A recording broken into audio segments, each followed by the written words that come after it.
Summer heat nu cool shades తో beat చేయండి. Mr. Opticals Mr. Cool offer. Up to 75% off in summer glasses. నమస్తే. బంగారం కొనాలని ఆశగా ఎదురు చూసేవాళ్ళు, ముఖ్యంగా ధర తగ్గితే కొందామని ఎదురు చూసే వాళ్ళకి ఇది ఒక గుడ్ న్యూస్. ఎందుకంటే ప్రస్తుతం ఇవాళ వచ్చినటువంటి ధరలను ఒకసారి పరిశీలిస్తే బంగారం 10 గ్రాముల ధర దాదాపుగా 4,000 రూపాయల వరకు తగ్గింది. ఇప్పుడు ప్రస్తుతం 10 గ్రాముల 24 క్యారెట్ల ధర దాదాపు 1,52,000 వరకు చేరుకుంది. సో రాబోయే రోజులు ఇంకా కూడా బంగారం ధర తగ్గే అవకాశం ఉందా? ఇప్పుడు బంగారాన్ని కొనుగోలు చేయాలన్న వారికి, బంగారంలో పెట్టుబడి పెట్టాలనుకున్న వారికి ఇది సరైన సమయమా కాదా? ఎస్, మనతో పాటు ఆన్లైన్లో ఉన్నారు బిజినెస్ అనలిస్ట్ నాగేంద్ర సాయి గారు. నమస్తే నాగేంద్ర సాయి గారు. నమస్కారం అండి. సో గోల్డ్ ప్రైస్ 10 గ్రాముల మీద 4,000 రూపాయలు తగ్గింది. అలాగే కేజీ వెండి కూడా దాదాపుగా 17,000 రూపాయల వరకు తగ్గినట్టుగా సమాచారం అందుతుంది. ఏమంటారు, నిజంగా ఇది రైట్ టైం అనుకోవచ్చా కొనుక్కోవాలనుకున్న వాళ్ళందరికీ?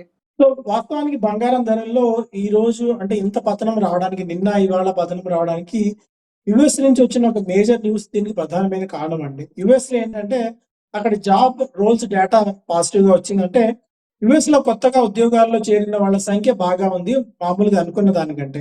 దీనివల్ల పరోక్షంగా ఏమవుతుందంటే ఇన్ఫ్లేషన్ ఇప్పటికే పీక్ లో అక్కడ ఉన్నప్పటికీ కూడా యుఎస్ లో ఫెడరల్ రిజర్వ్ ఎలా అయితే మన రిజర్వ్ బ్యాంక్ ఆఫ్ ఇండియా ఉంటుందో అక్కడ యుఎస్ ఫెడరల్ రిజర్వ్ అంటాము. ఆ యుఎస్ ఫెడరల్ రిజర్వ్ వడ్డీ రేట్లు తగ్గించడానికి దాదాపుగా ఇక మార్గం లేదు ప్రస్తుతానికి అన్నట్టుగా సంకేతం ఉంది. దీనివల్ల ఏమవుతుందంటే గోల్డ్ లాంటి అసెట్ క్లాసెస్ నుంచి డబ్బులు ఉపసంహరించుకుంటారు. ఎందుకంటే పీక్ స్థాయిల దగ్గర మనకి బాండ్ అంటే యుఎస్ లో బాండ్స్ అంటాం, 10 ఇయర్ బాండ్స్ కానీ 5 ఇయర్ బాండ్స్ కానీ అవి వాటి ధరలు వాటి వడ్డీ రేట్లు బాగా పెరుగుతాయి. సో యుఎస్ లో ఎప్పుడైతే bond rates 5 year bond yields కానివ్వండి 10 ఇయర్ బాండ్ ఈల్డ్స్ కానీ బాగా పెరుగుతాయో అటువంటి సమయంలో గోల్డ్ అండ్ సిల్వర్ ధరలు బాగా తగ్గుతాయండి. ఈసారి కూడా అలాంటి సినారియోని మనం చూసాం. సో అందువల్ల ఇంటర్నేషనల్ మార్కెట్ లో మనం చూస్తే ఔన్స్ బంగారం ధర దాదాపుగా $4,350 దగ్గర ట్రేడ్ అవుతుంది. అలాగే సిల్వర్ దాదాపుగా $68 దగ్గర మనం ట్రేడ్ కావడం చూస్తున్నాం. అంటే పీక్ నుంచి మనం చూస్తే అంటే ఒక్కసారి మనం 6 నెలల కొద్ది ముందుకెళ్తాం. ఎగ్జాక్ట్ గా మనకు జనవరి 29వ తారీఖున దాదాపుగా బంగారం 2,04,000 దాదాపు 2,04,000 రూపాయలు ఉంది. సో అక్కడి నుంచి దాదాపుగా మనకి 45 నుంచి 50,000 దాకా తగ్గడం చూస్తున్నాం 10 గ్రాముల బంగారం ధర. అదే సిల్వర్ విషయానికి వచ్చినట్టయితే కేజీ సిల్వర్ ధర మనకు 29 జనవరి రోజున 4,60,000 రూపాయలు ఉండేది.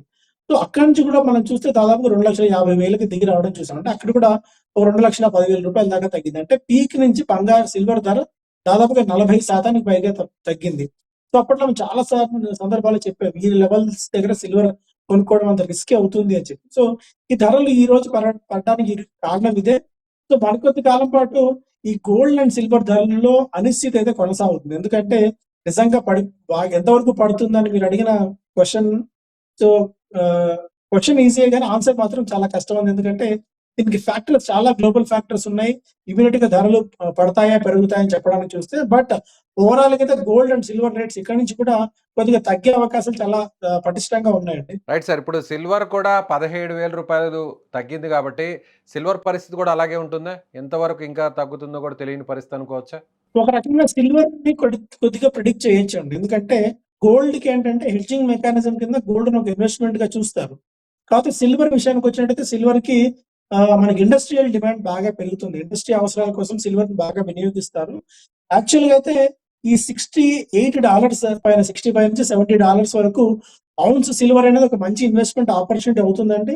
ఒకవేళ అంటే ఇప్పుడు మనకు పీక్ తగ్గింది కానీ ఒకవేళ అంటే ఇక్కడ నుంచి ఒక 10% మేర అంటే హార్డ్లీ ఒక 20,000-25,000 కానీ 30,000 కానీ సిల్వర్ లో ఏదైనా కరెక్షన్ వస్తే మేబీ ఈ పాయింట్ ఆఫ్ టైమ్ లో కూడా నేను అంటాను సిల్వర్ లో ఇన్వెస్ట్ చేసేందుకు ఒక మంచి ఆపర్చునిటీ అవుతుందేమో అని చెప్పి. అయితే ఇమీడియట్ గా ట్రేడింగ్ కోసం మీరు ఇన్వెస్ట్ చేస్తే మాత్రం ఇరుక్కుపోయే ప్రమాదం ఉంటుంది. లాంగ్ టర్మ్ కోసం అట్లీస్ట్ 3 నుంచి 5 సంవత్సరాల కాలంలో మీరు సిల్వర్ ని కనుక ఒక పెట్టుబడి సూత్రంగా ఒక పెట్టుబడి సాధనంగా కనుక మీరు చూసినట్టయితే గోల్డ్ కంటే సిల్వర్ ఒక మంచి బెట్ అయ్యే ఛాన్సెస్ ఉన్నాయి. సో కొద్దిగా తగ్గితే మేబీ ఇక్కడ నుంచి ఒక 20,000 రూపాయల దగ్గర తగ్గితే కనుక సిల్వర్ మీరు ఖచ్చితంగా ఇన్వెస్ట్ చేసుకోవచ్చు అండి సిల్వర్ లో. రైట్. సో రాబోయే రోజుల్లో కూడా ఇంకా తగ్గుతుంది అని ఎదురు చూసే వాళ్ళకి సో కాస్త ఆగడం మంచిదంటారా? లేదంటే ప్రస్తుతం ఉన్నటువంటి ఈ ధరకైనా పర్లేదు కొనుక్కోవచ్చు అని సలహా ఏమన్నా ఇవ్వచ్చు అంటారా? సో ఇక్కడ నుంచి కొద్దిగా గోల్డ్ భారీగా పడుతుందని నేను చెప్పను గానీ, అంటే బాగా పీక్ నుంచి అయితే దాదాపు రూ. 60,000 దాకా కరెక్షన్ అయితే చూసాం మనం. ఆ 10 గ్రాముల బంగారం ధర. సో ఇక్కడి నుంచి మాక్సిమం టు మాక్సిమం ఎంతవరకు రావచ్చు అని మనం చూస్తే మేబీ రూ. 1,40,000 దాకా ఆర్ ఎల్స్ 1,42,000 దాకా వచ్చే ఛాన్సెస్ ఉన్నాయండి 10 గ్రాముల బంగారం ధర. అంటే ఇప్పుడు దాదాపుగా మార్కెట్‌లో 1,53,00,000-1,55,000 దాకా అయితే ఉంది బంగారం ధర. సో ఇక్కడి నుంచి ఒకవేళ తగ్గినా కూడా హార్డ్‌లీ ఒక రూ. 10,000 దాకా తగ్గవచ్చండి. మేబీ అంతకు మించి తగ్గే అవకాశాలు బంగారంలో ఉంటాయనైతే నేను అనుకోవట్లేదు. ఒకవేళ మీరు గోల్డ్‌లో గనుక ఇన్వెస్ట్ చేయాలి అనుకుంటే ఇన్వెస్ట్‌మెంట్ పరంగా ఆలోచించినట్టయితే గోల్డ్‌లో ఇన్వెస్ట్ చేసేందుకు ఇది మంచి రైట్ టైమ్ అవుతుంది. మెల్లిమెల్లిగా మీరొక 100 గ్రాములు కొనుగోలు చేయాలి అంటే మేబీ ఒక 25 గ్రాములు ఈరోజు కొద్దిగా తగ్గిన తర్వాత అలా ఇక్కడి నుంచి స్టాగర్డ్ మేనర్‌లో మీరు బంగారంలో కొనుగోళ్లు మొదలుపెడుతూ రావచ్చండి. సో ఇదొక మంచి ఆపర్చునిటీ అయ్యేట్టు కనిపిస్తుంది. గోల్డ్ అండ్ సిల్వర్‌లో ఒక రకంగా గోల్డ్‌తో పోలిస్తే సిల్వర్ ఒక మంచి ఆపర్చునిటీ అవుతుంది.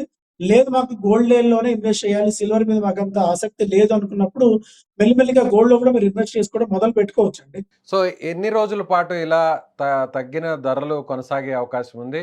తర్వాత ఎప్పటి నుంచి, ఎంత కాలం తర్వాత నుంచి ధరలు పెరిగే అవకాశం ఉందండి? వాస్తవానికి బంగారం, వెండి ధరలు ఇంకా భారీగా పతనం అయ్యుండాలండి. కాకపోతే ఏంటంటే మనకు రూపాయి ధర అనూహ్యంగా మనకు రూ. 90, రూ. 96, రూ. 97 దాకా వెళ్ళిపోవడం వల్ల మన కంపేర్ టు ది డాలర్‌లో ఈ ధరలలో మనకు కనిపిస్తున్నాయి. ఒకవేళ నిజంగా గనక మన రూపాయి గనక పతనం అవ్వకుండా ఉంటే మేబీ ఆ రూ. 85 దగ్గర 87 లెవెల్స్ దగ్గర ఉంటే సిల్వర్ ఈ పాటికే 2,00,000 స్థాయికి వచ్చేసేది. బంగారం కూడా 1,25,000 కంటే ఇంకా దిగువన ఉండేది. మనకేంటంటే అటు ఇంటర్నేషనల్ మార్కెట్స్‌లో రకరకాల ఫ్యాక్టర్స్ వల్ల రూపాయి క్రమంగా పతనం అవుతూ వస్తుంది. సో ఎంతకాలం పాటు ఈ ధరలు తగ్గవచ్చు అంటే ఈ ప్రశ్నకు మనం చెప్పడం సమాధానం కష్టం అవుతుంది. ఎందుకంటే ఈ యూఎస్ అండ్ ఇరాన్ వార్ ఎంతకాలం పాటు కొనసాగుతుందన్నది మనం చెప్పడం కష్టం. వాస్తవానికి ఎప్పుడైతే యూఎస్ అండ్ ఇరాన్ మధ్య వార్ మొదలైందో అప్పటి నుంచి బంగారం ధరలు దాదాపుగా 16% మేర తగ్గాయి. సో మేబీ ఇరు దేశాల మధ్య ఒక సయోధ్య కుదురుతుంది అని అనుకుంటున్నప్పటికీ కూడా అది ఇప్పట్లో అవుతుందని అనుకోవట్లేదు మనం. సో మేబీ మరికొద్ది కాలం పాటు ఈ గోల్డ్ అండ్ సిల్వర్ ధరలు ఇలాగే ఉండే ఛాన్సెస్ అయితే ఉన్నాయి. బట్ ఈ అనిశ్చితి ఎప్పుడైతే ఉంటుందో అంటే ఇన్ఫ్లేషన్ యూఎస్‌లో పెరుగుతోంది. మన దగ్గర కూడా ఇన్ఫ్లేషన్ పెరుగుతోంది. సో ఇలాంటి టైమ్స్ ఏంటంటే ఈ రోజు కాకపోయినా మార్కెట్ ఇలాంటి పరిస్థితిలో ఉన్నప్పుడు ప్రపంచ వ్యాప్తంగా ఉన్న ఎకానమీస్ అన్ని కూడా కొద్దిగా నీరసంగా ఉన్నప్పుడు గోల్డ్ అండ్ సిల్వర్ మంచి బెట్స్ అవుతాయి. గోల్డ్‌లో ఖచ్చితంగా మీ ఇన్వెస్ట్‌మెంట్స్ పెట్టుకోండి. మీరు ఒక రూ. 100 ఇన్వెస్ట్ చేస్తూ ఉంటే కనీసం రూ. 10-15 ఆర్ రూ. 20 వరకు కూడా కొద్దిగా రిస్క్ తీసుకొని మీరు గోల్డ్‌లో ఇన్వెస్ట్ చేసుకోవచ్చు. అయితే గోల్డ్ ఇన్వెస్ట్‌మెంట్ అంటే ఫిజికల్ జ్యువెలరీ కాకుండా గోల్డ్ బిస్కెట్స్ ఆర్ కాయిన్స్ కాకుండా ఈటీఎఫ్స్ రూపంలో ఎక్స్‌చేంజ్ ట్రేడెడ్ ఫండ్స్ రూపంలో గనుక మీరు ఇన్వెస్ట్ చేసినట్టయితే అటు గోల్డ్‌లో గానీ, సిల్వర్‌లో కానీ ఒక మంచి రిటర్న్స్ తీసుకునే అవకాశం ఉంటుంది. కానీ ఫిజికల్ గోల్డ్ కానీ, జ్యువెలరీ గానీ, మీరు కాయిన్స్ గానీ కొనుక్కున్నట్టయితే మీకు అంత ప్రయోజనం ఉండకపోవచ్చు. సో ఇన్వెస్ట్‌మెంట్ చేయాలనుకున్న వాళ్ళు జ్యువెలరీ జోలికి వెళ్ళకండి. ఈటీఎఫ్స్ రూపంలో మీరు ఇన్వెస్ట్‌మెంట్ చేసుకుంటే మీకు మంచి లాభాలొచ్చే అవకాశాలు ఉన్నాయండి. మీరన్నట్టుగా బిజినెస్ సెక్టార్‌లో ఉన్నవాళ్ళు, ఇన్వెస్ట్ చేసే దాని గురించి ఆలోచించే వాళ్ళు మీరన్నట్టుగా ఈ విధంగా ఫండింగ్ చేయొచ్చు, ఇన్వెస్ట్ చేయొచ్చు. కానీ సాధారణంగా ఉన్నటువంటి ప్రజలు, మహిళలు ముఖ్యంగా కొంతమంది గోల్డ్‌ని వాళ్ళు ఫ్యూచర్ ఇన్వెస్ట్‌మెంట్‌గా భావించి పెద్ద ఎత్తున ఆర్నమెంట్స్‌ని కూడా అది చిన్న స్థాయి నుంచి, చిన్న కుటుంబం నుంచి పేద, మధ్యతరగతి, సంపన్న వర్గాల్లో ఉన్న తేడా లేకుండా సేఫ్టీ కోసం అందరూ కూడా ఒక ఇన్వెస్ట్‌మెంట్ పర్పస్‌గా గోల్డ్‌ని కొంటుంటారు. అలాంటి వాళ్ళకి కూడా ఇది కూడా ఒక రైట్ టైమ్ అనుకోవచ్చా కాస్తో కూస్తో? ఖచ్చితంగా అండి. ఎందుకంటే ఇప్పుడు ప్రపంచవ్యాప్తంగా ఏ ఆర్థిక వ్యవస్థ తీసుకున్నా కూడా అంత గొప్పగా ఏం కనిపించట్లేదు. యూఎస్ కూడా అంతంత మాత్రంగా ఉంది. ఎప్పుడైతే ఇరాన్‌తో వార్ మొదలు పెట్టుకున్నారో అప్పటి నుంచి యూఎస్ ఆర్థిక వ్యవస్థ కూడా తీవ్రంగా దెబ్బతినింది. అండ్ అటు ఇన్ఫ్లేషన్ గణనీయంగా పెరిగింది. అటు గల్ఫ్ దేశాల్లో కూడా ఆర్థిక వ్యవస్థ అంత గొప్పగా లేదు. యూరోపియన్ యూనియన్ దేశాల్లో కూడా ఆర్థిక వ్యవస్థ అంత పటిష్టంగా లేదు. కొద్దో గొప్పో మిగిలిన ప్రపంచవ్యాప్తంగా అన్ని దేశాలతో చూస్తే కనీసం 5.5-6% పైగా వృద్ధి రేటు సాధిస్తున్న దేశాల్లో ఇండియా ఒకటే కనిపిస్తుంది. మన తర్వాత చైనా ఉంది. కనీసం 4-4.5% వృద్ధి రేటు సాధిస్తున్న దేశాల జాబితా చూస్తే. సో ఇలాంటి అనిశ్చిత వాతావరణంలో గోల్డ్ ధరలు పీక్ గానే ఉన్నాయి. గోల్డ్ ధరలు మరింతగా పెరిగే అవకాశమే ఉంది. సో మీరన్నారు మహిళలు కానీ చిన్న వాళ్ళు చిన్న ఇన్వెస్టర్స్ ఎవరైనా ఉన్నప్పుడు గోల్డ్‌లో ఇన్వెస్ట్ చేయాలనుకున్నప్పుడు అసలు మనం ఇన్వెస్ట్‌మెంట్ ఎలా చూస్తున్నామా? లేదంటే మనం పర్సనల్ కన్సంప్షన్‌లా చూస్తున్నామా అన్న పాయింట్ మనం మైండ్‌లో పెట్టుకోవాలండి. ఒకవేళ నేను ఇన్వెస్ట్‌మెంట్‌లా చూస్తున్నాను అంటే మీరు ఎక్స్‌చేంజ్ ట్రేడెడ్ ఫండ్స్‌లో గాని, డిజిటల్ గోల్డ్‌లో గాని మీరు పెట్టాలి. లేదు నాకు ఫిజికల్ అవసరాలు ఉన్నాయి అంటే త్వరలో పెళ్లి ఉంది, ఏదో ఫంక్షన్ ఉంది. అలాంటి ఈవెంట్స్ ఉన్నప్పుడు మీరు ఫిజికల్ గోల్డ్ కొనాలి అనుకున్నప్పుడు దానికి వేరే మెథడాలజీ ఉంటుంది. సో, ఇన్వెస్ట్‌మెంట్ కోసమా? లేకుంటే పర్సనల్ కన్సంప్షన్ కోసమా? అన్న ఒక డిఫరెన్షియేషన్ మనం చేసుకోవాలి. ఒకవేళ ఇన్వెస్ట్‌మెంటే అని అనుకున్నప్పుడు మీరు డిజిటల్ గోల్డ్ గాని, ఎక్స్‌చేంజ్ ట్రేడెడ్ ఫండ్స్‌లో గాని ఇన్వెస్ట్‌మెంట్ మీరు చేసుకున్నప్పుడు మాత్రమే మీకు ప్రయోజనం దొరుకుతుంది. లేదు నాకు పర్సనల్ అవసరాలు ఉన్నాయనుకున్నప్పుడు నేను ఒకేసారి పెద్ద మొత్తంలో ఇన్వెస్ట్ చేయాలన్నప్పుడు కనీసం మీరు గ్రామ్‌లో గాని, గ్రామ్స్‌లో కాయిన్స్ కొనుగోలు చేయండి తప్ప ఒకేసారి మీరు ఎందుకు నేను చెప్తున్నానంటే అండి, మీరు ఏదైనా గోల్డ్ షాప్‌కెళ్లారనుకోండి, ఒక జ్యువెలరీ ఒకటి మీరు తీసుకున్నారు. సో, మీరు దాని మీద ఒక 20-25% దాకా వీఏ అని చార్జ్ చేస్తారు. అంటే వాల్యూ అడిషన్ అంటారు. ఈ వాల్యూ అడిషన్ ఎందుకు? మీకు మేకింగ్ చార్జెస్ అని గాని, తరుగు మజూరీ గాని వీటన్నిటిని కూడా దాని కింద వస్తాయి. ఇలాంటప్పుడు ఏమవుతుందంటే, మీరు రూ. 100 పెట్టుబడి పెట్టి రూ. 100 గోల్డ్ ధర ఉంది. రూ. 25 ఇవన్నీ కూడా ఖర్చయ్యాయి. అంటే రూ. 125 మీరు ఇన్వెస్ట్‌మెంట్ కాస్ట్ మీ దగ్గర ల్యాండింగ్ కాస్ట్ అవుతుంది. ఒకవేళ గోల్డ్ రూ. 125 పైన ఎప్పుడు పెరుగుతుందో అప్పుడు మాత్రమే మీకు ప్రయోజనం ఉంటుంది. మళ్ళీ మీరు ఎప్పుడైనా గోల్డ్ మీరు అమ్మాలని చూసినప్పుడో, లేదంటే దాన్ని కరిగించి వేరే మీరు చేయాలని చూసినప్పుడు మళ్ళీ దానికి తరుగు కానీ, లేకుంటే దానికోసం మళ్ళీ వీఏ కింద డిడక్ట్ చేస్తారు. సో, అందువల్ల ఏంటంటే మీకు రూ. 100 తీసుకున్న గోల్డ్ రూ. 135 పైన వెళ్ళినప్పుడు మాత్రమే మీకు దాని నుంచి అట్‌లీస్ట్ ఎంతో కొంత ప్రయోజనం ఉంటుంది.